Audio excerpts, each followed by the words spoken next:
একজন কবি, কিশোর বয়সে যিনি ঝড় তুলেছিলেন, ঝরেও গিয়েছিলেন অকালে, তবু তাঁর লেখনী আজও আগুনের শিখার মতো জ্বলে। আর একজন কিংবদন্তি সঙ্গীত স্রষ্টা, গণসঙ্গীতের অন্যতম পায়োনিয়ার বলা হয়।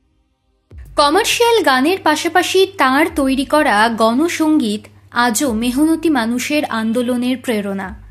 সেই কবি অর্থাৎ সুকান্ত ভট্টাচার্যের শতবর্ষ চলছে। সঙ্গীত জগতের কিংবদন্তি সলিল চৌধুরীর জন্ম শতবার্ষিকী সদ্য গিয়েছে। দুই শিল্পীর যুগলে সৃষ্টি হয়েছিল গান অমর রানার। সেই গান অতীতে জড়িয়ে গিয়েছিল এ রাজ্যের বামপন্থী আন্দোলনের সঙ্গে। সাম্প্রতিককালে আবারও ফিরে এলো সেই ট্র্যাডিশন, সৌজন্যে এসএফআই এবং ডিওয়াইএফআই। এই মুহূর্তে এসএফআই এবং ডিওয়াইএফআই এর উদ্যোগে শুরু হয়েছে ছাত্র যুব উৎসব। সুকান্ত ভট্টাচার্যের শতবর্ষের প্রেক্ষিতে এবারের ছাত্র যুব উৎসব আয়োজন করেছে এই দুই বামপন্থী সংগঠন।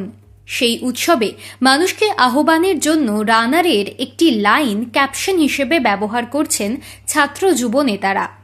সোশ্যাল মিডিয়ায় এসএফআই এর রাজ্য কমিটির প্রণয় কার্জি তুলে ধরেছেন রানার কবিতার লাইন, যে লাইনটি হল, সময় হয়েছে নতুন খবর আনার। এটি গানের একেবারে শেষ পর্যায়ের লাইন, যেখানে বলা হচ্ছে রানার অর্থাৎ সে সময়কার গ্রামের ডাক হরকরা বা পোস্টম্যান, যিনি ছুটে বিভিন্ন চিঠি পৌঁছে দেন। তিনি ভোর হতেই বাড়ি বাড়ি চিঠি পৌঁছে দিতে আসছেন।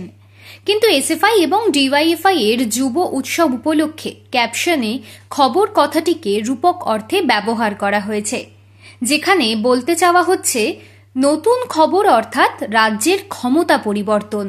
তৃণমূল পরিচালিত রাজ্য সরকারের বিরুদ্ধে নানাবিধ বিষয়ে অভিযোগ রয়েছে।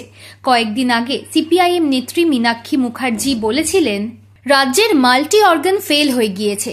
রাজ্যে তৃণমূল সরকার ও কেন্দ্রে বিজেপি সরকারকে সরানোর দাবিতে সোচ্চার কমিউনিস্ট। তাদের সরিয়ে রাজ্যে ও কেন্দ্রের শাসনভার তুলে নেওয়ার লড়াই চালাচ্ছে বামফ্রন্ট।